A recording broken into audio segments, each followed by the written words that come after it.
Pour cette dernière partie du cours 2 sur les effets de l'augmentation de la température terrestre, alors on a déjà vu ce qui se passerait, on a vu un aperçu de ce qui se passerait dans le monde. Alors c'est un aperçu non exhaustif, hein, il y a plein de choses encore qui peuvent se passer.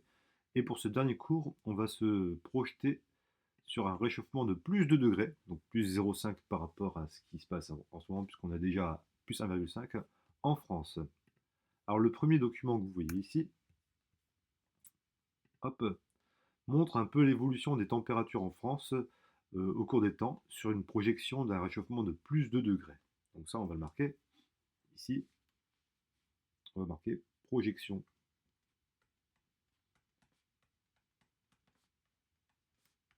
à plus de degrés mondial. De la Celsius mondial, évidemment. Donc là, ici, c'est de nos jours.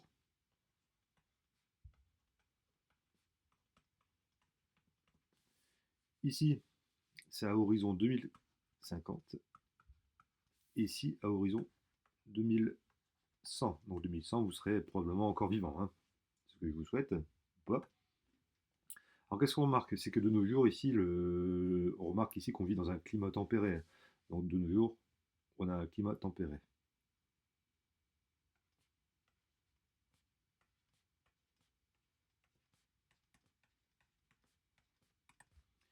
Ici et ici, on a deux modèles différents. Deux modèles climatiques.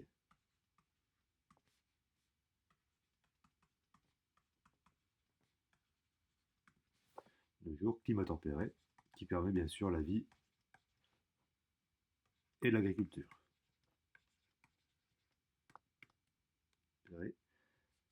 Agriculture possible.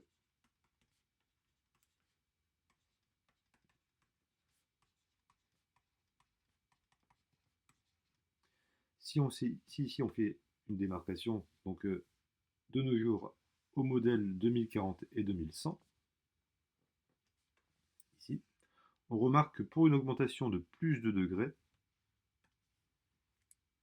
pour une augmentation uniquement de plus de degrés mondiale, qu'est-ce qui se passe? Si on regarde ici l'échelle, on remarque qu'on va avoir une vague de chaleur qui peut descendre d'ici, du continent. Hein. C'est le réchauffement.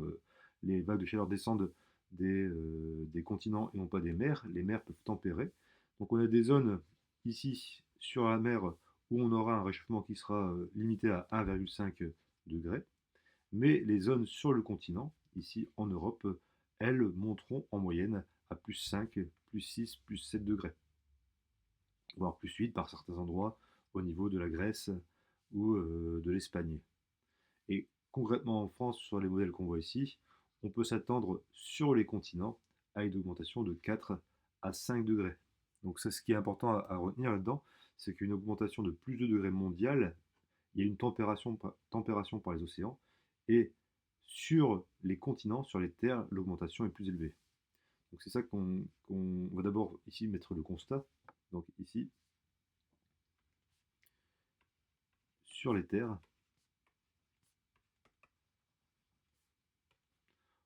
on a une augmentation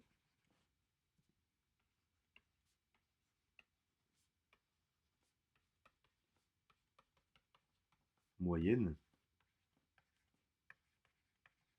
et insiste bien, sur les terres, on a une augmentation moyenne de 5 à 7 degrés. Alors on va mettre 4 à 7 degrés, ça dépend des modèles, de plus 4 à 7 degrés Celsius en moyenne pour un réchauffement de plus de degrés. Donc il faut bien différencier le réchauffement de degré mondial moyen et le réchauffement sur les terres.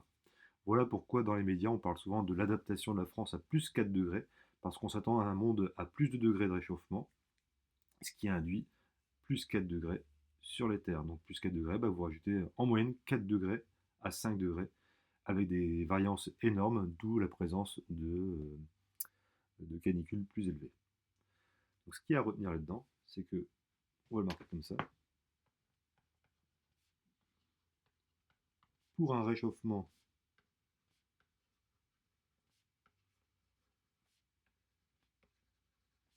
mondial à plus de degrés. Les océans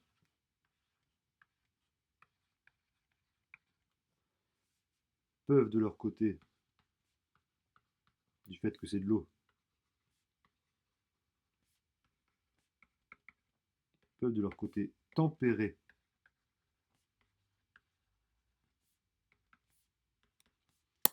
cette augmentation.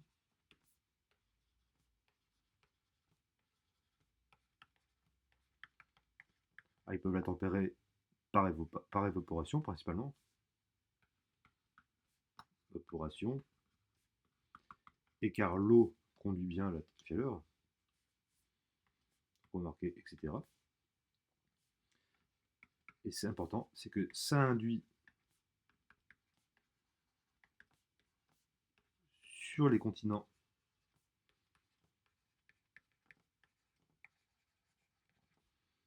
et donc en France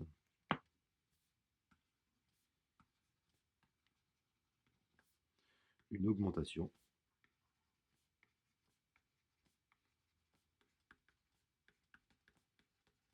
moyenne de plus 4 à plus 8 degrés.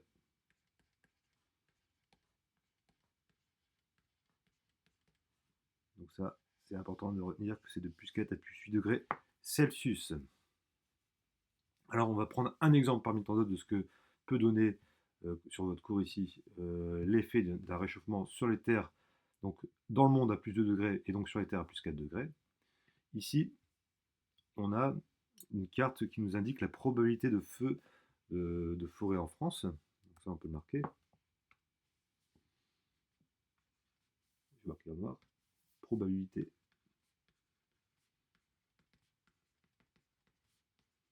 de feu de forêt en France. Ici, on voit bien que c'est de nos jours, donc entourez-le bien pour montrer que c'est de nos jours, hein, 2099-2008, c'est même un peu avant. Hein. Et donc, on voit qu'on avait une probabilité marquée dans le sud et dans l'ouest.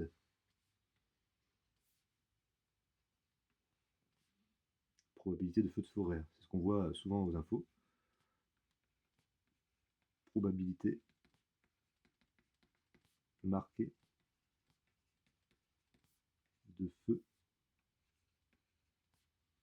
dans le sud de la France, sud et sud-ouest. Et là, on revoit qu'à horizon 2040, donc 2040, c'est bientôt, hein, on voit que cette probabilité, vous voyez, va augmenter et se déplacer vers le haut, comme ceci. J'attire votre attention sur ce point-là en particulier. Ici, c'est la forêt de Fontainebleau.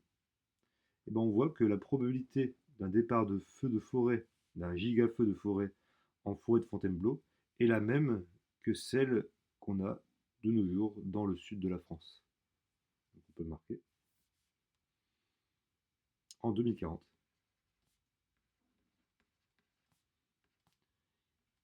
Il y a de fortes probabilités.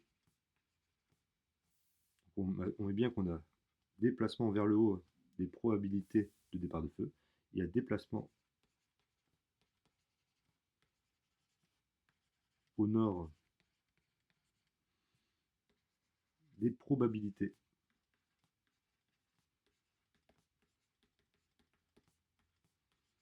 de feux de forêt.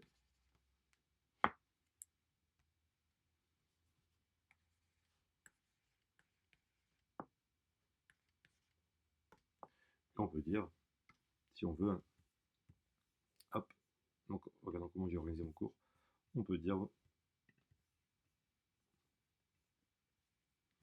qu'on a un risque d'embrasement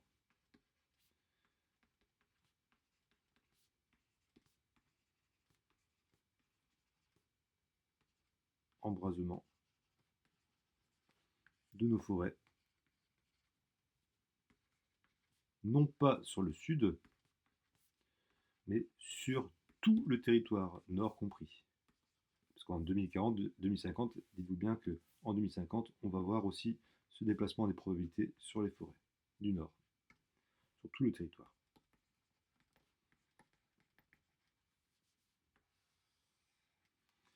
Dernier point que j'aimerais aborder dans ce cours, mais vous pouvez prendre une feuille volante ou la suite du cours si c'est tombé sur une page recto, c'est la variabilité de la température. Donc on va parler de variabilité. Et on va faire, vous allez comprendre tout de suite, deux schémas de nos jours. Donc on va marquer en 2026 et on va marquer ici en 2050. Hop, hop. Ce qu'on va faire ici, c'est qu'on va prendre la température moyenne. Donc ici, on va prendre la température moyenne. Donc ici, en ce moment, elle est à 15, enfin 16,5 degrés. Vous voyez. Et ce qu'on observe, donc si ça, c'est les températures, c'est que on observe que les températures se répartissent sous forme d'une gaussienne, comme ceci. Hop, avec des probabilités, où ici, il y a des probabilités de canicule, et ici, des probabilités de vagues de froid, sur un an complet. Comment lit-on ce graphique? Eh ben, on sait qu'en France, en moyenne, la température est de 16,5 degrés en ce moment, et selon la saison, on peut arriver dans des épisodes caniculaires qui peuvent arriver de façon probable, et dans des vagues de froid qui peuvent arriver de façon probable également. Un des effets du réchauffement climatique sera que on va déplacer la température moyenne par ici. Donc la température moyenne va augmenter. On peut prendre une température moyenne par exemple à 17,5 par exemple. Refaire le même graphique. Mais là, la gaussienne, la répartition des températures, ça c'est la répartition des températures, sera bien plus aplatie. C'est-à-dire qu'on va avoir un truc comme ceci. Avec ici les épisodes de surchaud, canicule, et ici les épisodes de vagues de froid.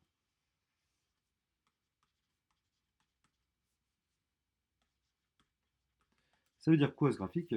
Ça veut dire que non seulement la température moyenne va augmenter, mais les probabilités de canicule et de vagues de froid également. Donc c'est-à-dire que non seulement il fera plus chaud en moyenne, mais le climat sera moins constant que d'habitude.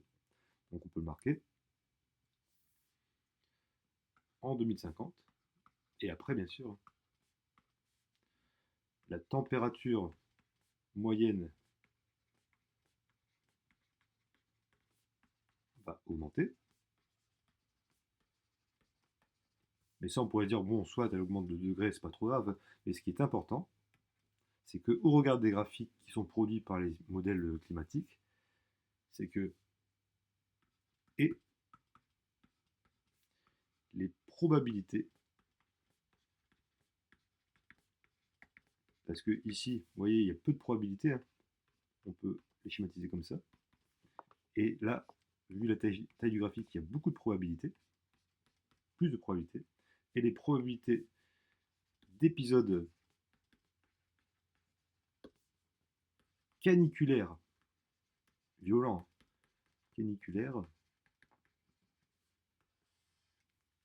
la probabilité d'épisodes caniculaires et de grand froid, alors ça c'est un peu contre-intuitif, mais également de grand froid,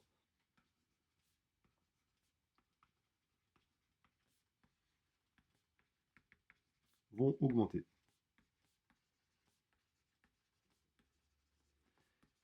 On dit que la variabilité du climat augmente, c'est-à-dire que le climat est moins stable.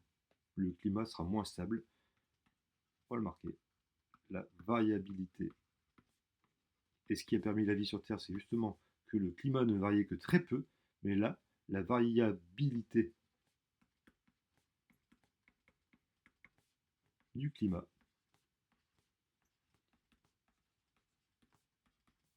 augmente, et c'est une mauvaise nouvelle, parce que les organismes vivants détestent un climat qui varie trop, car ils ont plus de mal à s'adapter. Ok. Problème grave d'adaptation